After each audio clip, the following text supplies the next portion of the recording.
Matapos mag-viral ang video ng aktor na si Mark Heras noong February 5 na kung saan mapapanood ang pag-iyak nito, ay umalma ngayon ng aktor sa ilang mga naglalabasang balita kaugnay sa video na kanyang binahagi sa social media. Ayon kay Mark, walang kinalaman sa kanyang trabaho ang kanyang pag-iyak.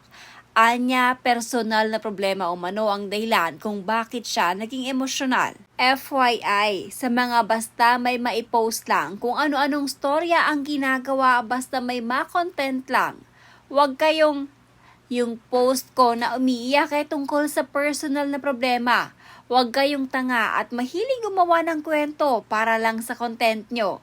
May mga trabaho akong ginagawa. May show ako na ginagawa under GMA7 at under Buenas PH. So para sa mga gumagawa ng storya na umiiyak ako dahil wala akong trabaho, huwag kayong tanga. Maghanap kayo ng ibang mako-content.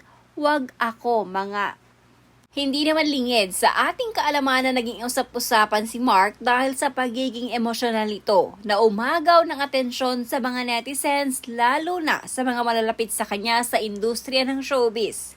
Ilang araw matapos ang naging breakdown ni Mark Heras ay nag-perform na ito sa Guadalupe Viejo Fiesta sa Makati City. Kasunod ng pagiging emosyonal ni Mark, ay naging usap-usapan din ang di umano'y pag-unfollow nilang mag-asawa sa isa't isa sa kanilang social media na naging dahilan para mas lalo pang pag-usapan ang aktor. Wala lamang malinaw na sagot dito si Mark Heras kaugnay sa estado ng relasyon nilang mag-asawa.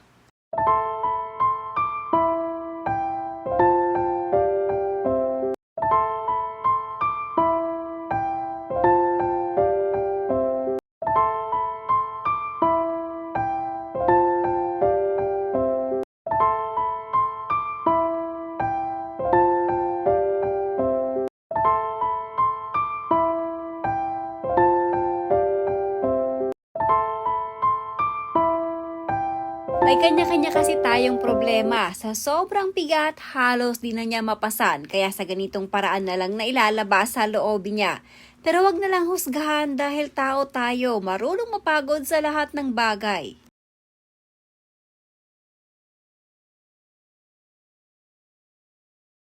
Mga gustong magpasikat, kaya yan, sikat pa rin hanggang ngayon. Lahat naman tayo may problema, kanya-kanya lang tayo ng way paano mailalabas at paano malalagpasan. Laban lang idol, hayaan mo mga toxic, nagpapasikat lang yan.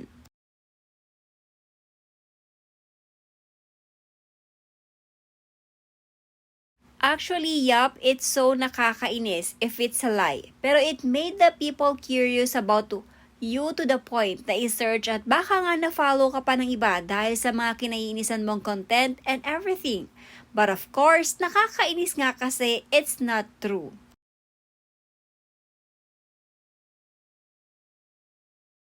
May problema ka pala, dapat hindi ka nag-post sa social media na paiyak-iyak.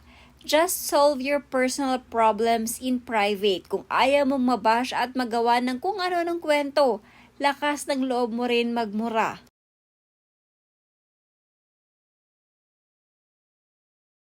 Ba't ka kasi iiyak-iyak sa post? Kung ayaw mo pag-usapan, pwede naman hanap ka usap or kwento sa family ang nararamdaman. No need maging emotional as long as hindi totoo, ignore. Normal na sa panahon ngayon ang ganyan. Pag binatulan mo, mas lalo ka nilang gagawan ng storya.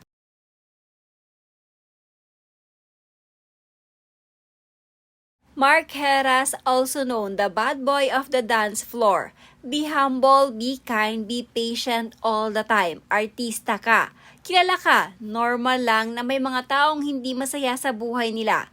Kaya ka gagawa ng maling issue para i-bash ka at pag-usapan. But then, hayaan mo sila as long as na alam mo sa sarili mo ang katotohanan.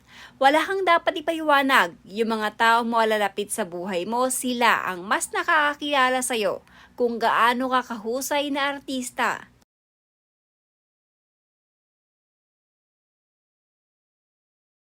Pressured siya sa financial status niya ngayon, kaya nga tumanggap na yan ng gay bar dance gigs multiple times. Then kumapit doon sa baklang manager alongside Rainier, then parehas sila tumigil. Since they both have wives already and kids.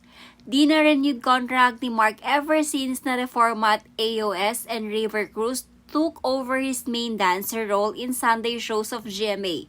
History kasi ng bad boy ng dance floor. Since Average Joe era niya when he was teen, Mark became regular since SOP, Party Pilipinas, na wala lang nung Sunday pinasaya.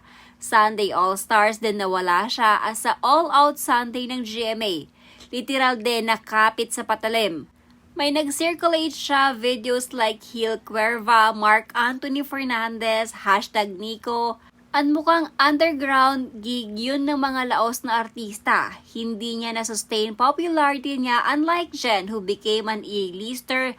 Former manager Lolit Solis was also pushing Mark before to work out and reinvent kasi nakuhanan siya ng spotlight ni Aljur from Starstruck Batch 4 at the time. Stagnant career niya for a long time at kontento na sa regular Sunday show niya noon.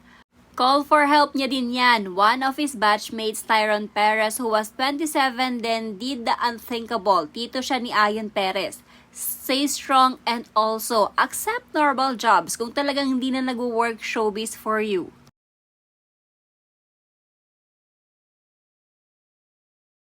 Nagkapatong-patong na yung mga problema niya, lalo na sa pinansyal na aspeto dahil may binubuhay siya na pamilya at may mga bayarin. Naapektuhan na yung mental health niya. Di ba nga na-issue pa yung pagsasayaw niya sa gay bar sa may baklaran sa Apollo Club? Hindi naman siya sumayaw doon, nakadamit naman.